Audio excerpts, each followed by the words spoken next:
Rain battered the high windows like 1,000 restless fingers, the storm's low growl seeping into the bones of the house. The marble floors of the Reeves mansion held their usual chill, carrying echoes of the storm with every distant clap of thunder.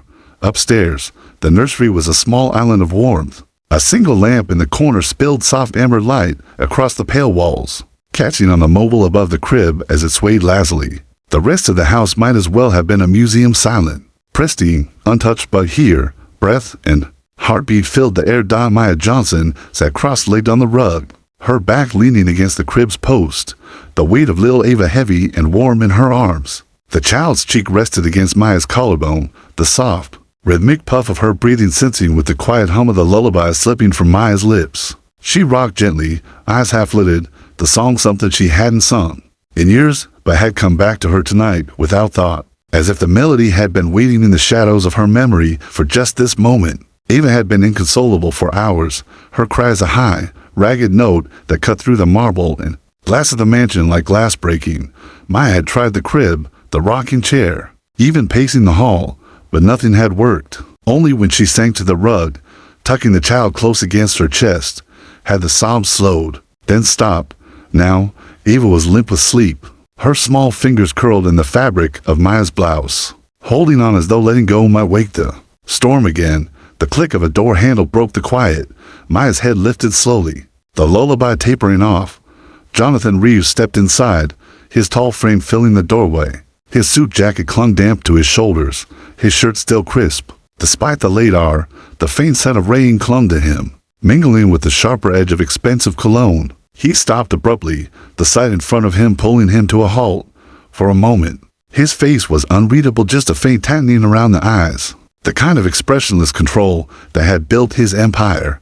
Then his voice cut through the room, low and sharp, like a blade against glass. "What are you doing?" Maya blinked once, her voice steady despite the bite in his tone. She wouldn't sleep any other way. "That's not your place," he said, stepping closer. The polished soles of his shoes barely made a sound on the nursery rug, but each step felt like a closing distance she hadn't asked for. "You're here to look after her needs, not this is her need," Maya interrupted softly, his mouth tightened, the practiced authority in his posture faltering for a heartbeat. "You think I can't take care of my own daughter?" Maya looked down at Ava, then back at him. "I think she's telling you what she needs. You're just not listening." Something flickered in his expression, defensiveness, maybe, or something more brittle, like the first crack in glass. He reached out, hands open, but the moment his arms came around the child, Ava stirred, her tiny face scrunching before she let out a small, whimpering cry. Her little hands clawed at the air until they found Maya's blouse again. Jonathan froze. Maya didn't move except to adjust the blanket around Ava's shoulders.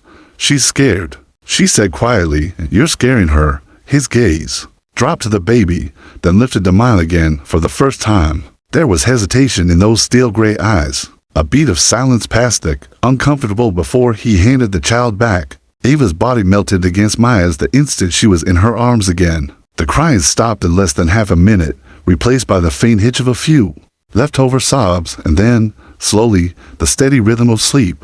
Maya began humming again without thinking, the same lullaby, as though nothing had interrupted it. Jonathan stood there, silent, the rain pounding against the windows behind him. Authority, wealth, and every title in the world meant nothing in that moment. Ava had chosen her shelter, and it wasn't him. The storm had eased by morning, but the house was no warmer. Sunlight tried to push through the tall windows, but it was thin, watery, barely touching the cold sheen of the marble floors. Somewhere deep in the mansion, the muted chime of a grandfather clock announced 8 o'clock. Maya moved quietly through the nursery, laying Ava gently in her crib. The baby stirred, a tiny frown forming between her brows, but didn't wake. The hallway outside was lined with family portraits. Jonathan Reeves at various points in his life, always flanked by people in sharp suits or elegant gowns. Not one of the frames showed a laughing child or a crooked smile. Every image seemed posed for a magazine spread, the warmth stripped out until only wealth and position remained. Maya descended the grand staircase with the caution of someone who knew. Her footsteps were being measured, even if no one was watching. She'd been in the house only a few weeks, but she already understood its rhythms, the precise clink of cutlery at breakfast, the low murmur of business calls, The way the air seemed to hold its breath whenever Jonathan entered a room. In the kitchen, Mrs. Porter stood at the counter, slicing fruit with a small, dangerous-looking knife. She didn't look up when she said, "He's not used to people holding her like that." Maya paused at the doorway. She needed a double quotes. Mrs. Porter's knife never slowed. "I'm not saying you were wrong. I'm saying he doesn't know how to see that is right." A shadow shifted in the glass of the cabinet. Jonathan's reflection. He had appeared silently in the doorway behind her, still in his suit from the night before. His hair slightly out of place. His gaze lingered on Maya, not with the sharpness of last night, but with a watchfulness that made her shoulders tense. "I'll take my coffee in the study," he said, his voice level. But as he passed her, his eyes flicked once, quickly to her hands, as if confirming she no longer held the baby. The rest of the morning moved like a slow march. Jonathan's voice drifted from the study in clipped, decisive tones. Maya stayed upstairs, tidying Ava's room, folding tiny dresses, humming the same lullaby under her breath. But every so often, she caught herself glancing toward the door, listening for footsteps. Late in the afternoon, a sharp crack of thunder rolled through the sky again. Though no rain followed, the sound made Ava startle awake, her cry immediate and piercing. Maya scooped her up, bouncing gently, but the wail didn't stop. The nursery door opened. Jonathan stood there, one hand on the frame, the other holding a file folder. He didn't move closer at first, just watched. Then, as if trying to prove something to himself, he stepped forward and held out his arms. "I can take her," he said. Maya hesitated, but handed Ava over.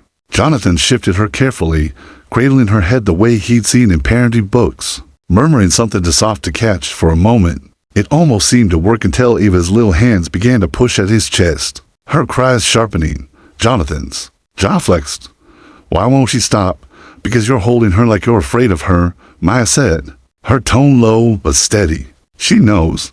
Babies always know." Her words landed like a pebble in still water, small, but sending ripples across his face. For a breath, neither of them moved. Then, reluctantly, he handed Ava back. The baby's cries softened instantly, her tiny body sinking into Maya's as if she'd come home. Jonathan watched, something unspoken tightening behind his eyes. This time, he didn't leave the room.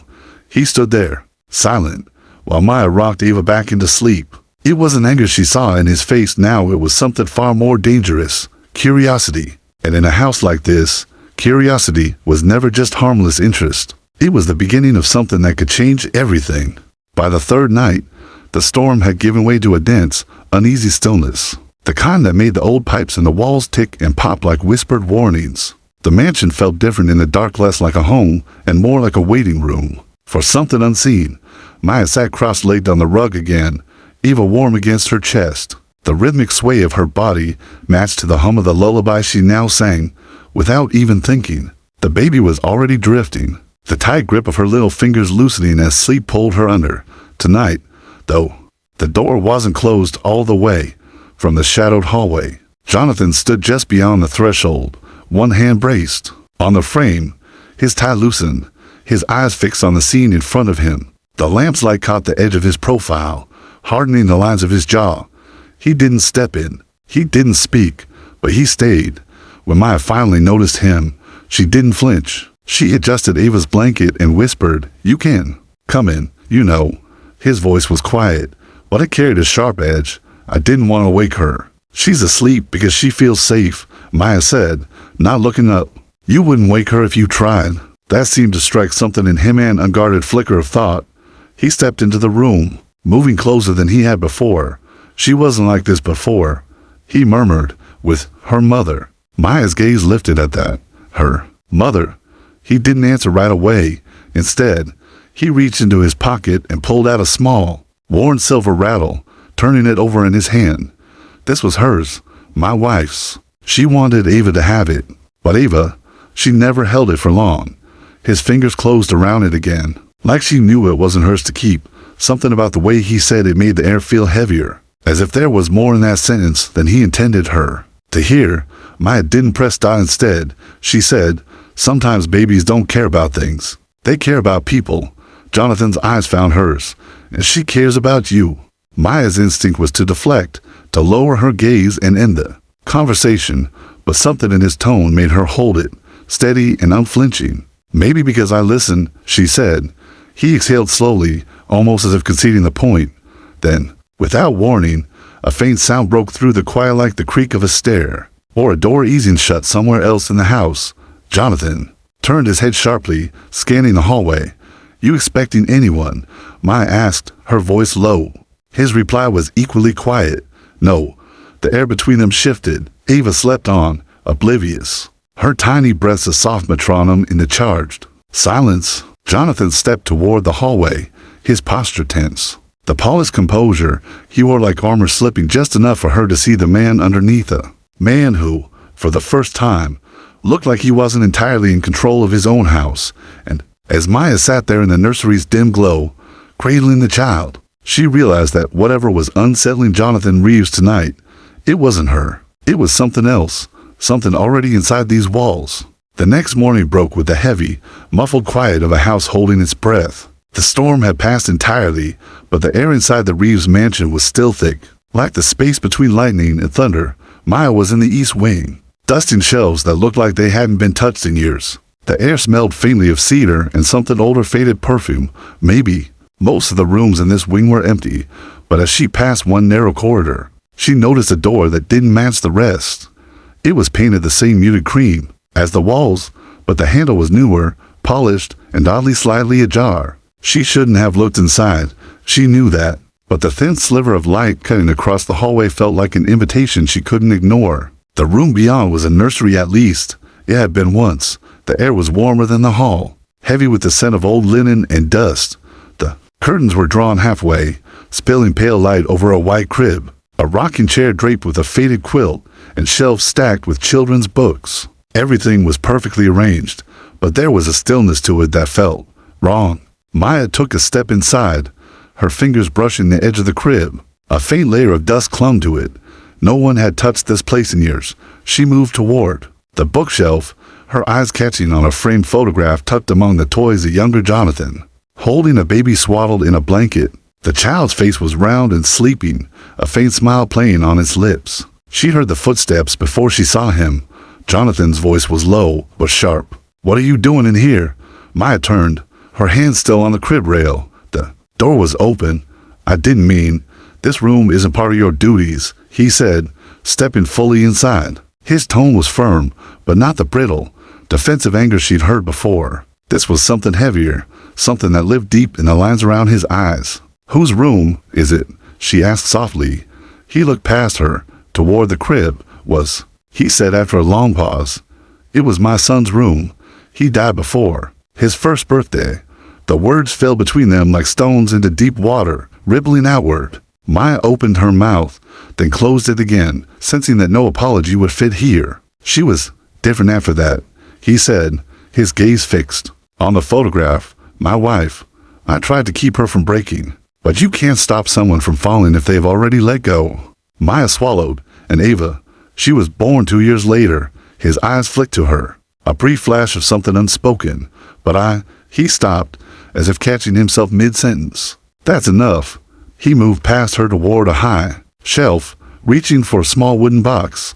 As his fingers brushed the lid, he seemed to remember she was still there. Closing it quickly, he slid it back into place and turned toward the door. "You shouldn't be in here," he repeated, but this time his voice lacked force. Maya stepped out into the hallway, but not before casting one last look at the crib. Something in her gut told her that whatever was inside that box mattered then, not just to him. And though she didn't know it yet, she would see that box again. But by then, the truth inside would change everything. It started with a camera flash. Maya had taken Ava into the garden that afternoon, hoping the warm air and gentle sway of the roses might lull her into a nap. The baby giggled as Maya twirled her slowly, sunlight catching in the curls at her temples. It was one of the rare moments in this house that felt unguarded, where walls and rules didn't seem to matter. Then dash pop. A sharp burst of light from beyond the wrought iron fence. Maya's body went still. She turned her head just in time to see the glint of a telephoto lens retreating behind the hedge. By the time she reached the gate, the figure was gone, only the fading hum of a car engine in the distance. That night, the fallout arrived in glossy ink and cruel headlines. The tabloids didn't waste time. A full-page photo of her in the garden, Eva in her arms, a headline screaming about the billionaire's secret love affair. They twisted the angle to make it look intimate, deliberate. The article went further, dragging her name, implying scandal, and hinting at her rapid rise in the Reeves household. Jonathan called her into his study. The air was thick with the scent of his cologne and the faint bite of whiskey.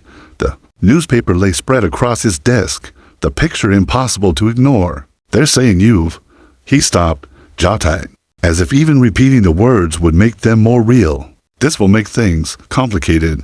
Maya crossed her arms, her voice steady. "Complicated for me? Or for your reputation?" His eyes flickered at the challenge. "Both." She stepped closer, the quiet weight of her presence filling the space. "You know the truth. Ava knows the truth.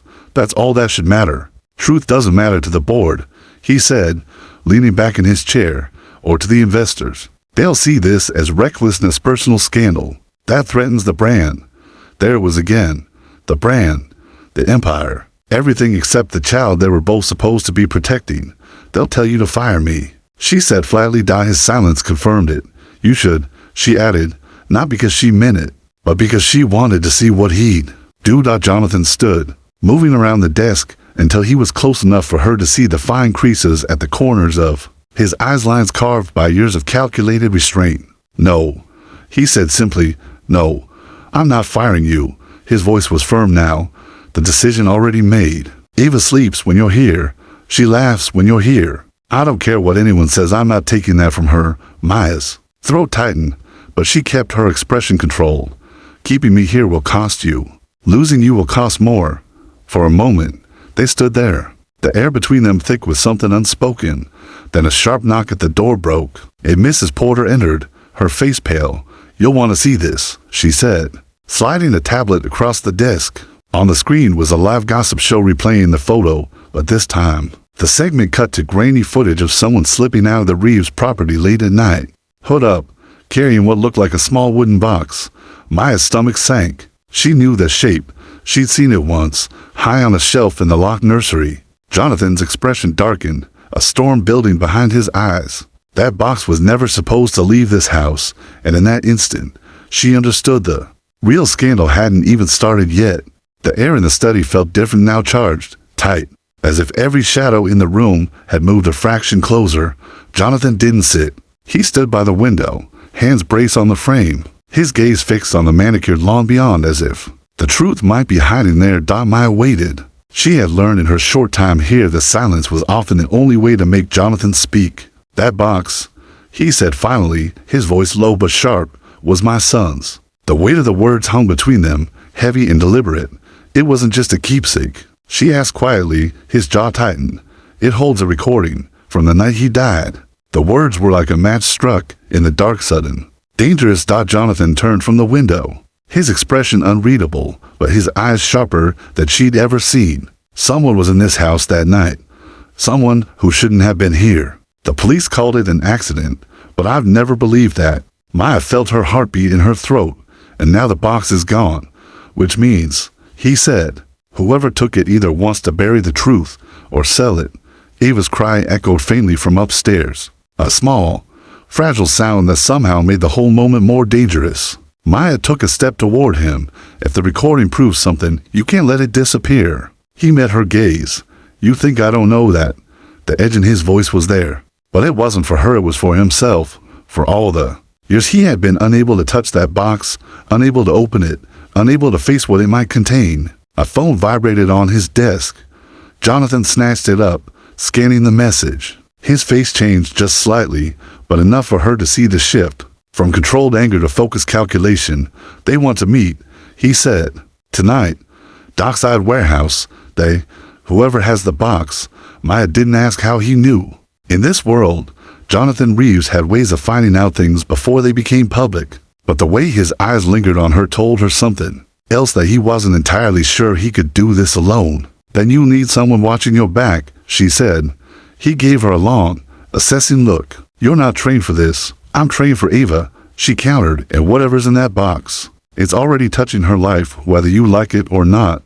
For a long moment, neither of them moved. The storm between them wasn't one of anger now, it was an unspoken alliance, fragile, but real. Later, In the dim glow of the warehouse's sodium lights, the air smelled of oil and salt water. Footsteps echoed on the concrete, each one drawing them deeper into the cavernous space. A shadow detached itself from the far wall, a man in a hood, the small wooden box in his hands. Jonathan stepped forward, but before a word was exchanged, the man tossed the box toward them.